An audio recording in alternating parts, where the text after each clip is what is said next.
Welcome to this episode of ArtsAbly in Conversation. My name is Diane Collin. This series presents artists, academics, and project leaders who dedicate their time and energy to a better accessibility for people with disabilities in the arts. You can find more of these conversations on our website, artsably.com, which is spelled ArtsAbly.com.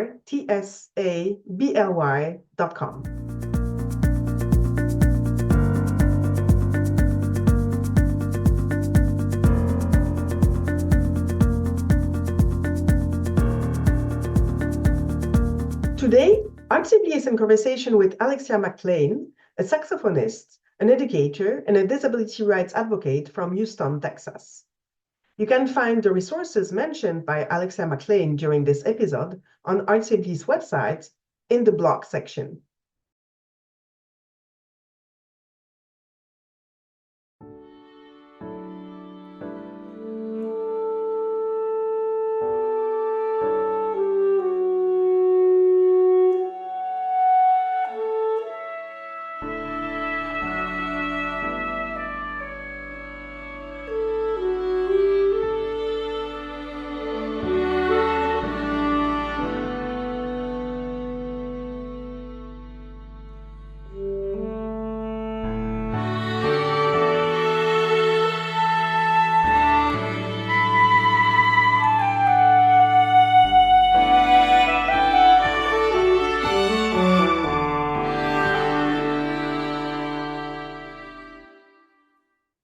Welcome to this new episode of ArtsAbly in Conversation. Today, I am with Alexia McLean, who is a saxophonist, an educator, and a disability rights advocate from Houston, Texas.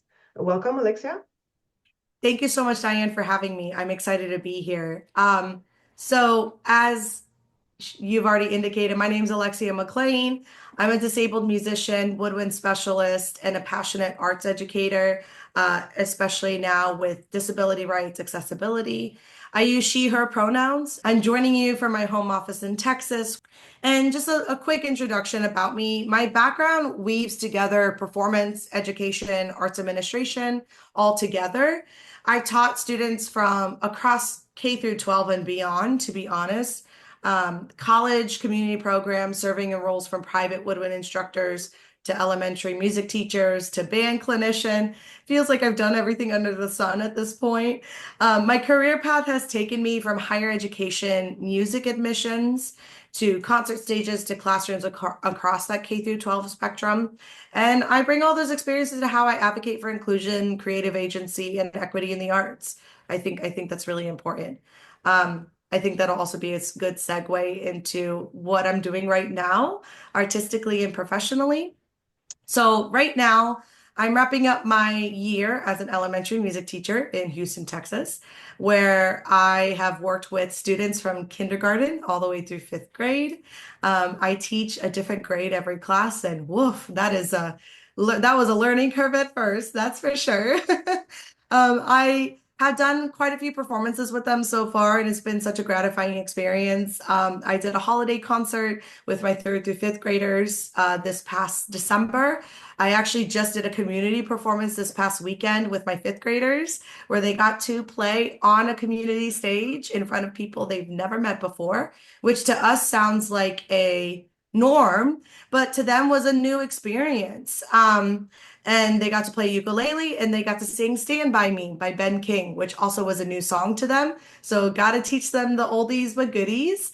And I'm also currently working on a spring musical with my kindergarten through second grade, and that is coming up next Thursday. So I am in a whirlwind of finishing things up. I think like every single educator in probably all over, we are very much looking forward to the summer because things are just wrapping up very quickly.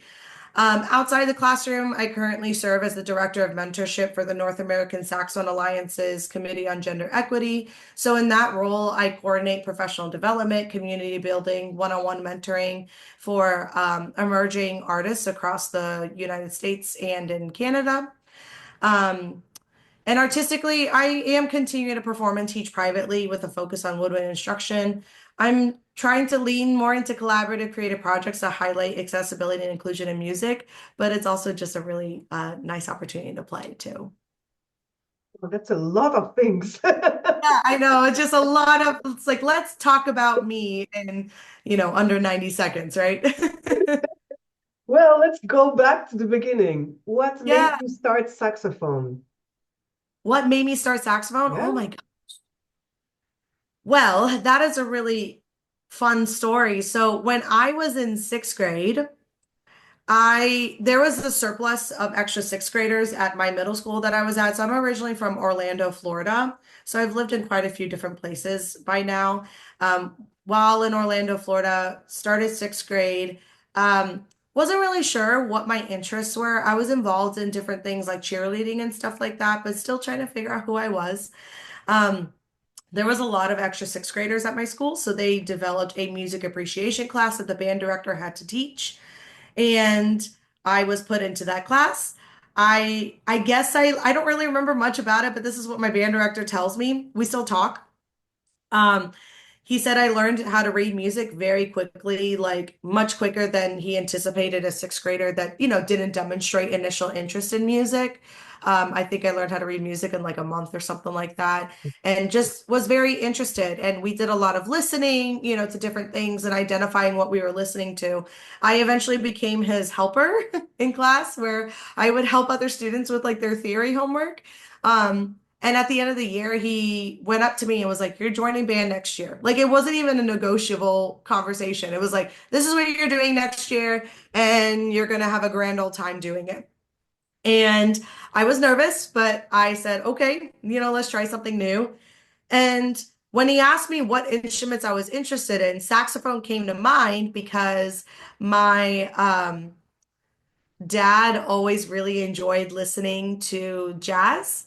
So he always played like Dexter Gordon and John Coltrane and Sonny Rollins. He also really enjoyed Kenny G too. And let's be real, we do appreciate Kenny G for making the saxophone as popular as it is. I know he gets some disdain from saxophonists in my community, but that introduced me to saxophone and what it was. And I thought it was a really cool instrument. I wanted to do it. And my band director told me, well, you're going to play clarinet for a year. So I played clarinet for a year and then transitioned into saxophone my eighth grade year of band. And by then, oh my goodness, I fell in love with the instrument. It was just, there was something about it that just brought me so much joy every single time I got to pull the instrument out and put it to my face and playing through it. It was a very cathartic experience for me. So it was almost like a no-brainer pursuing it in high school marching band. And then moving on into college really quickly. I initially thought that I wanted to pursue music for the rest of my life, but I was convinced otherwise to start doing something else because music isn't a real career, quote unquote. And I started psychology and I hated it. And I was like a semester in and I was like, I can't do this. I miss playing my saxophone. I miss talking about music. I miss talking to other people about music. And I was hanging around the music majors a lot at my school and helping them with their theory homework. And they would all look at me like, Alexia, why aren't you a music major? We're really confused right now. So that got me thinking, it's like, okay, well, now I need to make these decisions for me instead of just listening to what other people think I should be doing with my life. And second semester, switched it right on to music. And I think the rest is history from there. I think one of the things I'm also a voice teacher, and I think we have that in common between teachers, that one or several great teachers in our career really like set us on track. And as teachers today, we think of these people. Isn't that Yes. true? It is so true. I mean, it's funny you mentioned that. And what I forgot to mention in my quick history story about my saxophone origins, that middle school band director was my first private saxophone professor in college. It was like a full circle moment for me. It was incredible to kind of see like that shift for us. And yes, even now when I work with students, because like I said, I teach all across the spectrum, K through 12, college, community students. And if I could be that person that that band director was for me for one person, I mean, I think you can agree with this too, Diane, that music has brought such joy in our lives and has changed us for the better. And we feel like we're really making this positive impact in our communities. And we want to like share the love, right? We want to pass it forward, if you will. Totally. Yeah, absolutely. So, okay, so from this path, then you finish your studies, and then there is a point where you say, I need to become a teacher. I want to pass it on. I want to be this Yeah. impact person. When was this moment for you? Um, I think it was halfway through my undergrad career. Um, I got this job. So I was working on my undergrad in saxophone performance at the University of North Florida. And out there, there's this private school known as the Episcopal School of Jacksonville. And my saxophone professor reached out to me at the time and said, hey, they're looking for a saxophone adjunct instructor. I think you would be really great at this. And I was nervous because I never taught before. I was like, sure, I'll try it, see if I like it. And I went to it. I taught my very first sectional. And even before going in, I went up to my professor, like pen and paper was like, what do I do?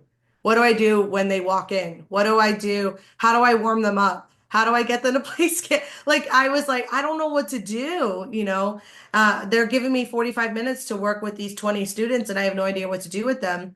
And he helped me to develop a whole plan from start to finish. And then I remember after that very first sectional, a student went up to me and she said, hey, do you teach privately? And I lied and I said, yes. And she said, can you be my teacher? And I said, sure, let's do it. And then I went back to the same professor after and I was like, what do I do? How do I give lessons? How do I do this? And I was so nervous because I was so afraid of failing. But looking back on it now, it was such an amazing experience because it showed me whenever that student gets that aha moment or that student gets that part right the first time or they can't play altissimo and all of a sudden it clicks for them because of the way I taught them how to do it, just the happiness that it brought me of, oh my gosh, I just helped this student was amazing. And as I continued to teach, I went on and did my master's. And I continued. So I started developing my private lesson studio. I was teaching about 30 to 35 students a week while working on my master's, which was a little crazy looking back on it now. Don't know how I did that, but I did. I was going to several different high schools and middle schools in the Baton Rouge area when I wasn't in class or wasn't in rehearsal, going to those schools, working with those students. And that really jump started like, okay, I love doing this. This is something I'm really passionate about.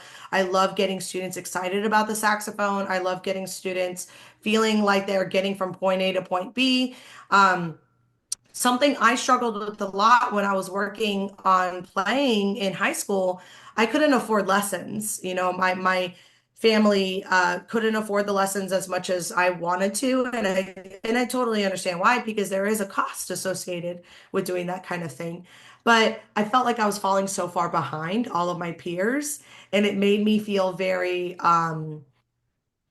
inferior to them. And they never, intended to act that way towards me, but they were at this whole new level that I couldn't even comprehend. And I wanted to see what I could do to get there. So when I was becoming that teacher for that person and helping them get to those levels, and not just about playing an instrument, but about character development, giving them leadership opportunities, getting a student feeling more comfortable speaking in front of an audience. I mean, just those kinds of things that are so inherently woven into everything we do as musicians. That was the turning point for me of like, oh my gosh, I can change people's lives doing this thing. And it was very, very exciting. So I love doing it. And even today, as a quick example, I'm working on that spring musical with my K through second graders, and I have a second grader. There's some speaking roles in the musical. They're very small, and they're cute, like Dr. Seuss-esque rhyming things. Um, and I had a second grader just get total stage fright and started crying. And so I had to pull him aside and talk him through it and said, this feeling is normal. Like, you're going to be okay. I believe in you, all of those things. Because he was the one that came up to me and said, Miss McLean, I want to have a role, but I'm so nervous going on stage. And I told him, I will help you get there. Because I was that shy kid who was afraid to talk to anyone. So I want to be able to help those students blossom out of their shell and really grow into themselves. And today you do that also at university level with the ADI committees and things like that. Can you talk Yeah. about that role? Yeah, absolutely. So I mentioned I'm the director of mentorship for the NASA's Committee on Gender Equity. NASA is short for not space, North American Saxophone Alliance. We have a very clearly matching acronym. And I really do enjoy the work that I do with diversity, equity, inclusion, and accessibility. Something that I was quickly figuring out through my college years, and especially as I was starting to navigate my new disability, is that I am very much in the minority population. There's not a lot of representation, one, of female identifying saxophonists, and two, of disabled identifying artists. And I couldn't find my community. So I definitely felt isolated a lot in those aspects of my college experience. While I was working on my undergrad, it was definitely a boys' club, if you will. I was one of the few women in my studio that was playing saxophone. And there was some troubling times with that. And I know that a lot of people in my shoes can share some stories with that. But I think what it taught me is something had to change, something had to give. And I always tried to change something into an inspirational moment for myself because I want to be able to become a better version of myself. And also, again, that whole idea of paying it forward.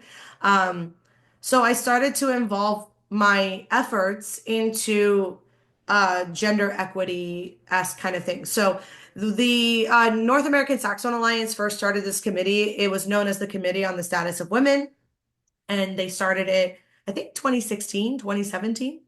No, maybe it was 2018. So it hasn't even been in existence for 10 years. And they wanted to address this very issue of the lack of female identifying or non-binary identifying saxophonists.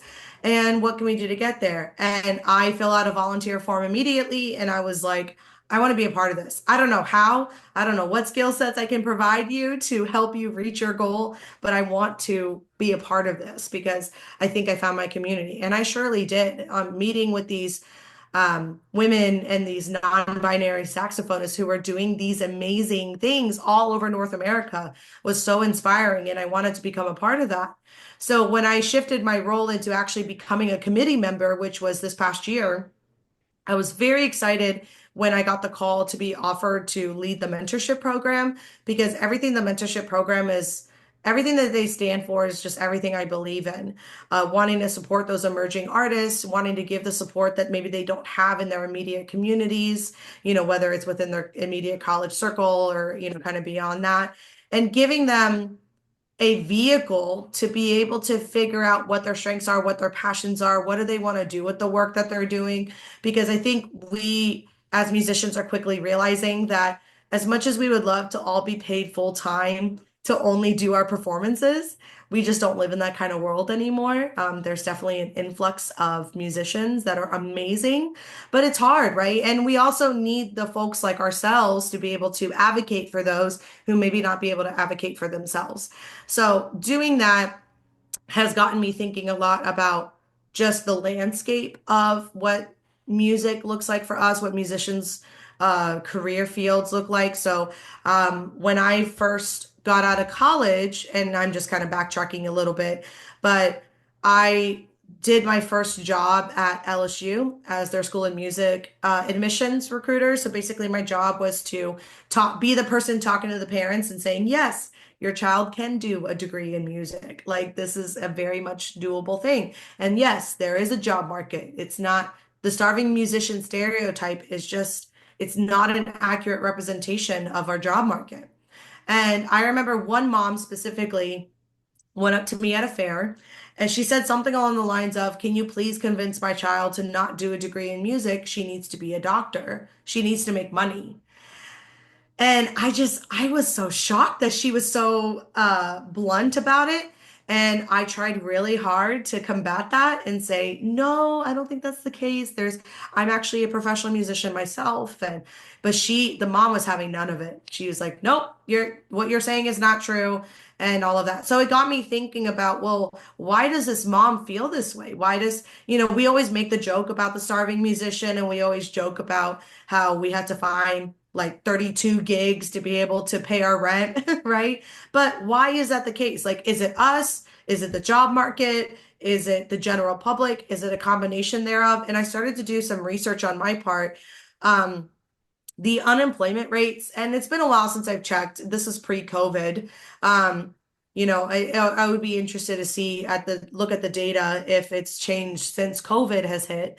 But pre-COVID, when I initially looked at the data, the unemployment rate for musicians was like 3%. It was very low, and the highest percent of unemployment rates was actually engineer majors.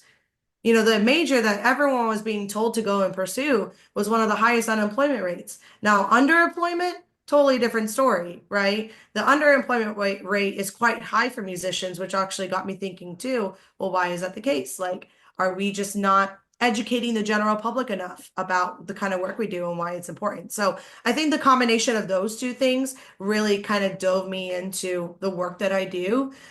Because when I was going through college, my experience was very much teach, perform, or nothing. Like, there's no room for arts administration, there's no room for arts advocacy, there's no room for anything else but these two things. And I think that's kind of we've been putting our foot in our own mouths for quite some time, saying that these are the only two available career paths, because now we have this influx issue and the lack of support in other areas where we could be really beneficial, right? Working in a studio or working in an office that knows how to run a festival. The festival that I was mentioning that I did this past weekend, they told us they had keyboards.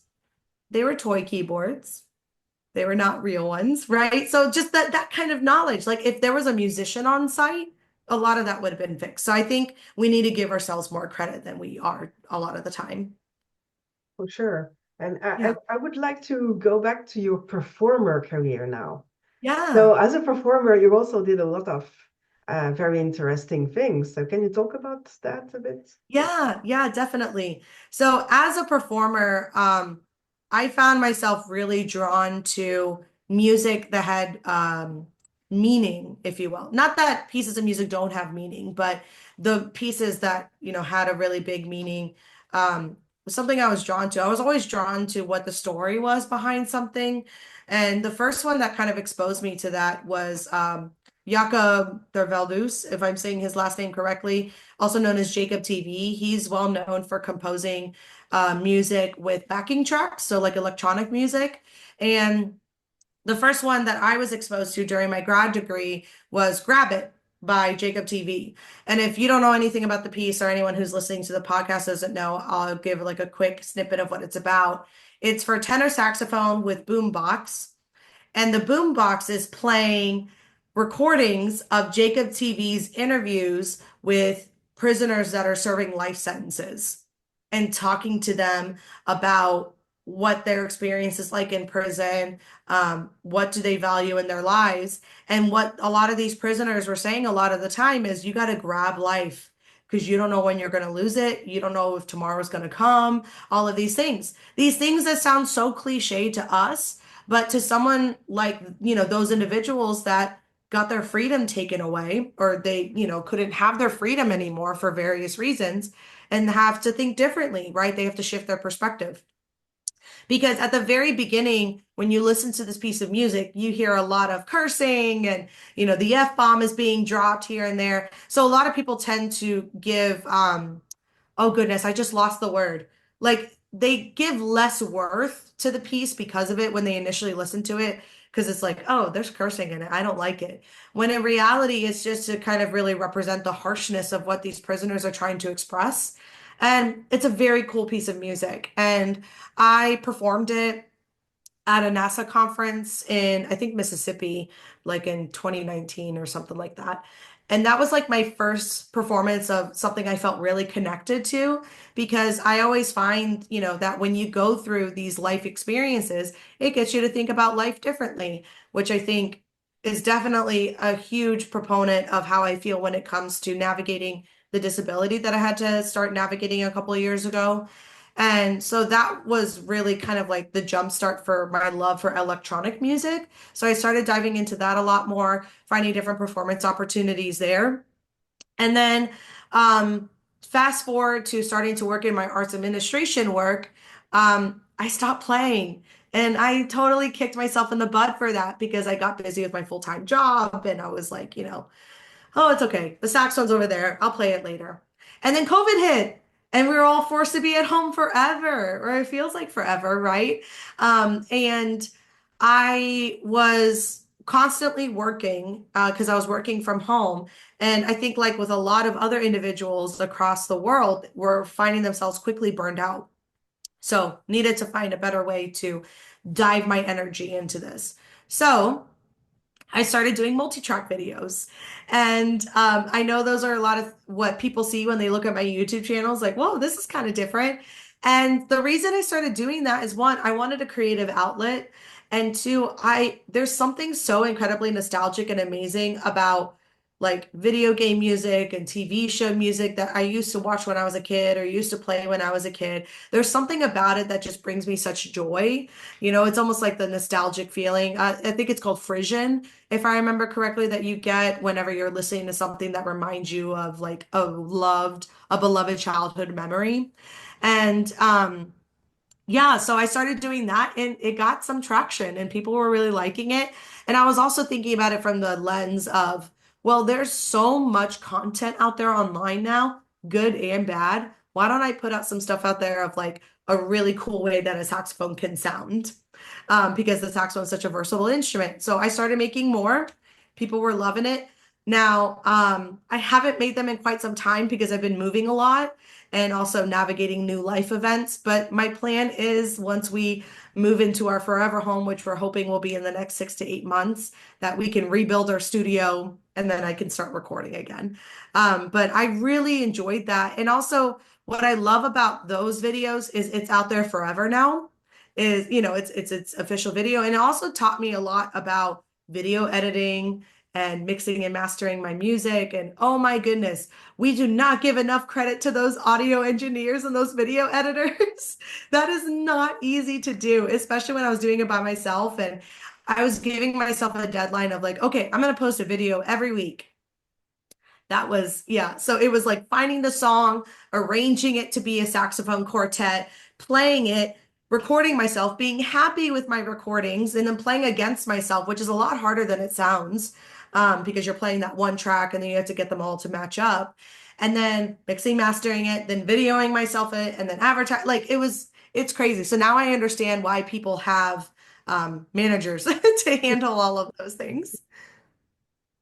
Wow, yes, and that's the amazing thing is that these covers, actually from this COVID time, we all found ways to uh, be creative Yeah, in this time that were really challenging, and uh, absolutely. so yeah, it's a good trace of whatever we were able to do during these times. Yes, I know. Yeah, absolutely. Okay, so I wanted to ask you about some projects that you might do right now. So do you have specific projects that you want to highlight? Yes, absolutely. So I'm very excited to share a meaningful project that I'm currently working on right now is a commission of a saxophone piece with electronics with the composer Jenny Watson. She currently lives in the UK. She's also a saxophone player and composer that's becoming pretty well known in the saxophone and woodwind community. And together, we are working on creating a new piece of music that reflects my experience navigating a new disability, being in and out of the hospital in 2023, navigating medical trauma, chronic pain, finding a diagnosis, navigating like just all of those things. So it's a very personal work. It's grounded in those themes of medical trauma, chronic pain, resilience, and transformation. So just to give a very quick synopsis of that story, um, I was navigating some underlying issues that I didn't know about, and I had COVID, and COVID exacerbated those issues and accelerated them. So I woke up one day and my bones died in my legs. So I had to get rushed to the hospital, and it took over 7 months to get a diagnosis because of medical gaslighting, doctors just not believing me, getting bounced around from one medical specialist to the next. I mean, just like the epitome of our good old United States healthcare system. And then I finally had to make the decision for myself to go to the Mayo Clinic. They were able to diagnose me and schedule a surgery, really a life-saving surgery for me within like 6 hours of me being at this hospital. Got the surgery done, and I had to learn how to walk again.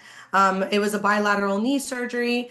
I had to learn how to stand up, sit down, go up the stairs, all of those things that we often take for granted. And so this commission isn't just about telling my story, although that's a very cathartic part of the process for me.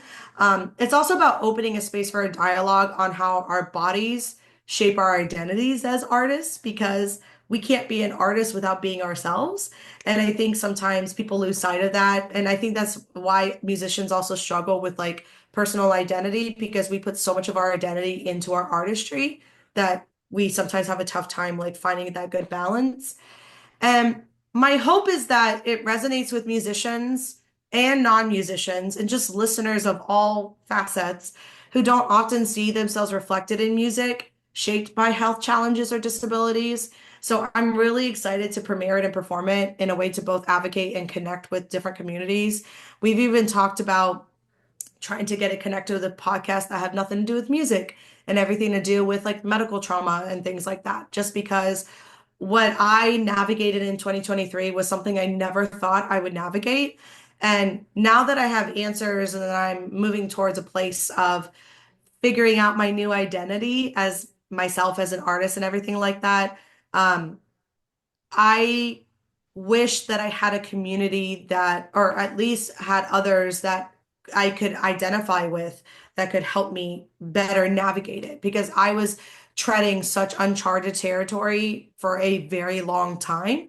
And I turned out that I had this like super rare thing that's only supposed to happen to cancer patients and all of that. So like whenever you're navigating a disability that is rare and rare enough to where I make a joke about this sometimes, where it's actually a true story. The Mayo Clinic took pictures and videos of the inside of my legs during my surgery to use for their medical research, because of the disease or the disorder that I'm navigating is like totally new territory for post-COVID patients. So I get to be like part of research, yay. But just working towards a space where we can have an open dialogue about this, because something I was mentioning, we were kind of talking about before the podcast started, is I had to start using mobility aids, and I was so ashamed of it. I was so incredibly ashamed of needing to use a rollator, needing to use a cane to get from point A to point B because of the way people looked at me. People look at me funny because I don't look like the quote unquote person, whatever that person is supposed to look like using a rollator. Um, I don't look like that person that the general like stereotype thinks, right? Whenever people see someone with a rollator, they typically imagine stereotypically, right? An older individual needing to use it. And I just didn't fit that bill. And that confused a lot of people. So people were quite judgmental. People even said some things under their breath to my face, all of the above.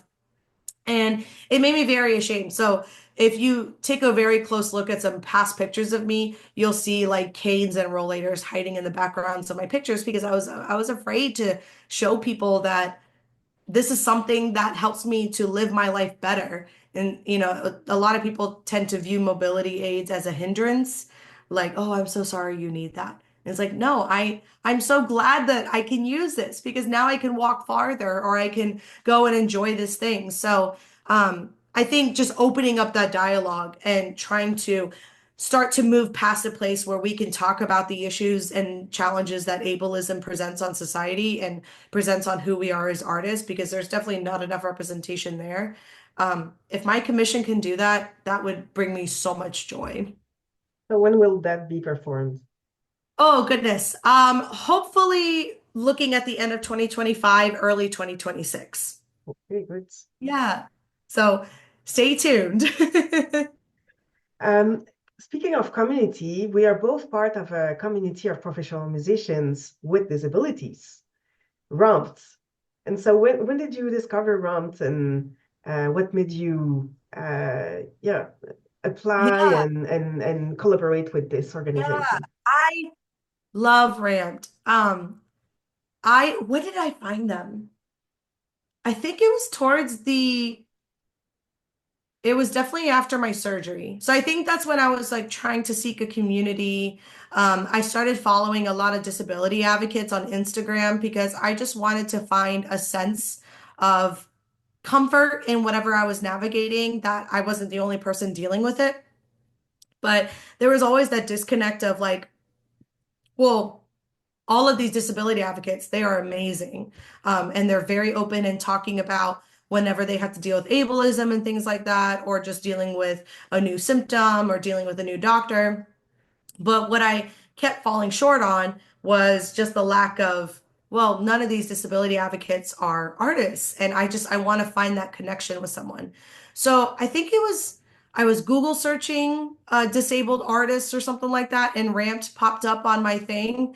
And I made myself a profile and I was like, you know what? This seems like a really cool thing. And I think, is his name Alex? Is he the operations officer or coordinator? He Archer. re Archer, thank you. Sorry, Archer, if you're listening. Archer reached out to me and said, hey, I would love to chat with you, have a conversation with you. And he was so awesome to talk to. Definitely made me feel like I belonged, gave me a sense of belonging, talked to me about everything Ramp was doing, and talked to me about what they believed it was important.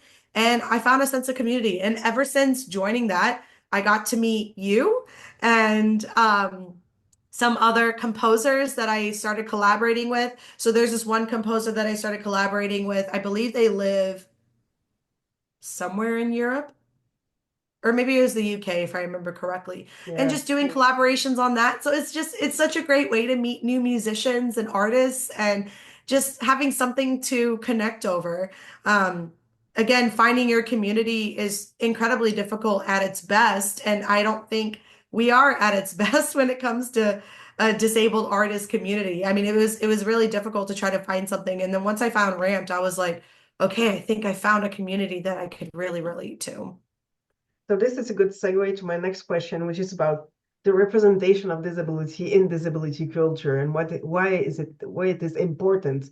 So you already replied a little bit to this question, but what is it for you to work in an environment that promotes accessibility in the arts and in disability culture? Absolutely. And this is something I think about quite a bit, but thinking about this question in specifics, it definitely caused me to do some deep diving of reflection upon myself on what it means to me.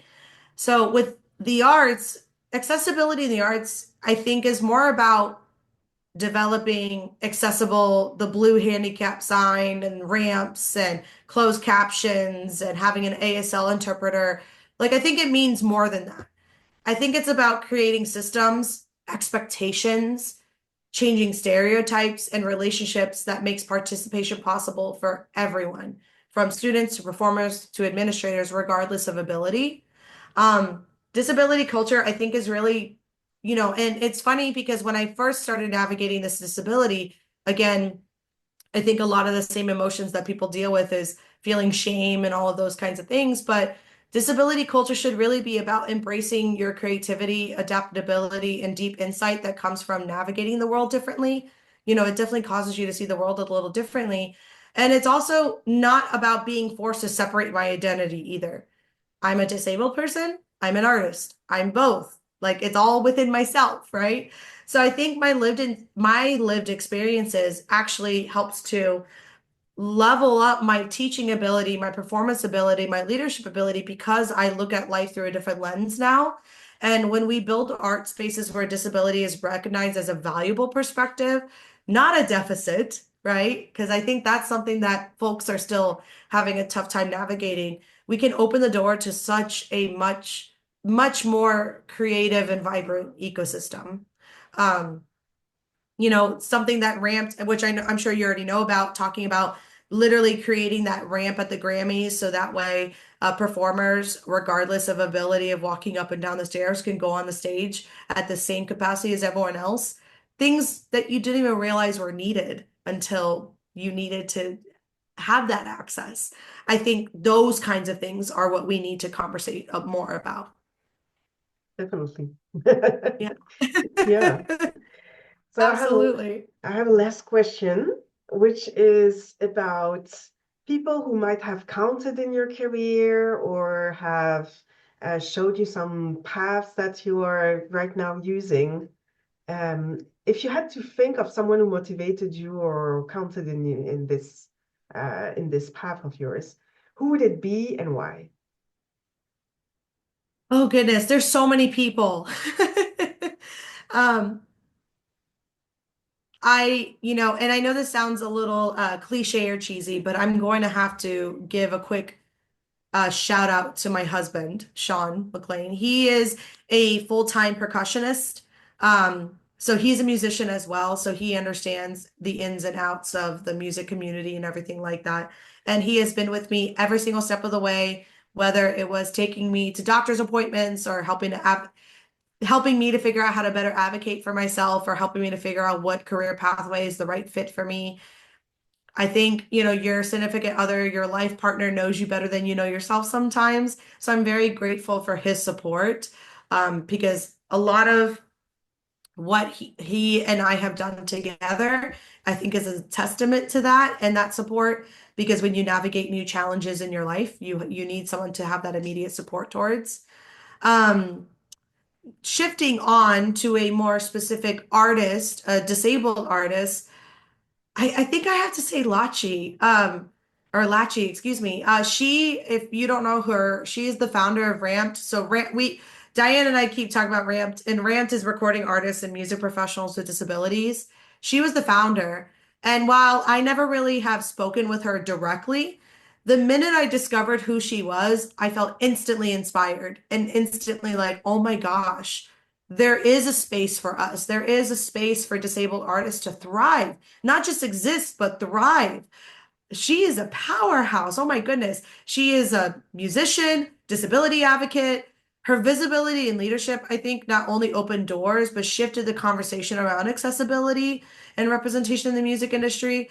And seeing someone so unapologetically herself, leading with disability pride while leading systematic change. Oh my gosh, it's inspired me and made me realize not only is there room for us, but like make room for us, please. Here we are. Like just having that confidence in ourselves and who we are, that we don't have to compromise our authenticity in our space to create an impact. And I'm really grateful for her work and that, even though I've never have personally had a conversation with her, um, I've seen her do talks and performances and stuff. It's actually it's inspiring. It's breathtaking, honestly, to see the work that she does. Well, the story that's launched Ramped is that, so I know her from before Ramped. Oh my And goodness. so when she started talking about uh, conversations with the Grammy Awards about accessibility and inclusion, then she realized she put some people together, and she's a co-founder actually, because Gail Lee was also Okay. in that pack that founded Ramped at the very beginning. They both realized that when people wanted to meet artists with disabilities, they didn't know where to go. As you say, because of the lack of representation, and they were talking about it very well, we couldn't find anything. So they did a talk for the Grammys or for the Recording Academy, and at the end, the person says, "Oh, yeah, sure. We're gonna contact you back, and then we continue the conversation." Who is we? I mean, there is this musician, this musician, this musician. There is no we. We Who's don't have an ensemble. We don't have an association. We don't have a coalition. So we should create that. And so they were both very, very excited about the fact that we needed to create that. And that's what started Runt. And she's always been, very verbal and here present in the room. And when she's present in the room, She is not unnoticed, right? Everybody's Right. turning the eyes toward her direction, and then she glows. I mean, really, like her cane. She uses glow cane. That's exactly it. We It saw goes that. That is amazing. matches her personality really. So yeah, she's Yeah. amazing. Yeah, she's really wonderful, and I'm very grateful for how authentic she is about herself, because I think authenticity is something that musicians sometimes struggle with. I feel like a lot of times when we try to represent ourselves outwardly, whether it's online or in a presentation or, even in a conversation like this, I feel like a lot of times we try to act how we think we should act instead of just being the best versions of ourselves. Yeah, we should be Yeah, the best version of ourselves. right, right. We are all different and important, and we all have something to contribute. So there's no need for all of us to try to act like the same entity that we think we need to be. Um, the world is constantly changing. So, I think disability has changed the way I move through the world, but I think it's also deepened my commitment to inclusion and given me new tools for connection and resilience. So I want to continue to build those communities where people can feel seen, and not in spite of their differences, but because of them. So that's why, going back to Lachi, it's amazing to see the work that she does. When it's something as simplistic as, hey, check out this amazing outfit that I'm wearing at this awards ceremony. I don't remember what she posted recently, what she was at, but I was like, oh my gosh, that dress, everything just from head to toe, just amazing. Like you said, when she walks in a room, she's there. Everyone knows she's there. And it's this kind of advocacy for musicians with disabilities today, and it's really important, especially now, right? Especially now that we live in that kind of world where we look at each other and say, "How did that happen?" Right. Yeah, So, and we live in such a digital world now that we might as well just take this and run with it, right? Start to put onto paper, literally and figuratively, that this is the pathway we want to go in. well, thank you so much for this lovely conversation. It was really, really interesting. And Thank you. yeah, I think we will see each other at another round event Oh, yes, sometimes. absolutely. Many, many coming forward. But thank you so much for having me. I'm really grateful for this space to share my journey as all of the above, musician, educator, advocate, navigating a disability. Um, and if I could leave like a quick message to those listening, is that we don't have to separate our artistry from our advocacy. They can coexist. They can feed on each other and can inherently make our work much more powerful. So I'm excited to keep learning and collaborating and pushing towards a better version of myself, whatever that looks like. And I hope that others can do the same. So again, thank you so much for having me, Diane. It was a pleasure. Thank you so much, and see you soon.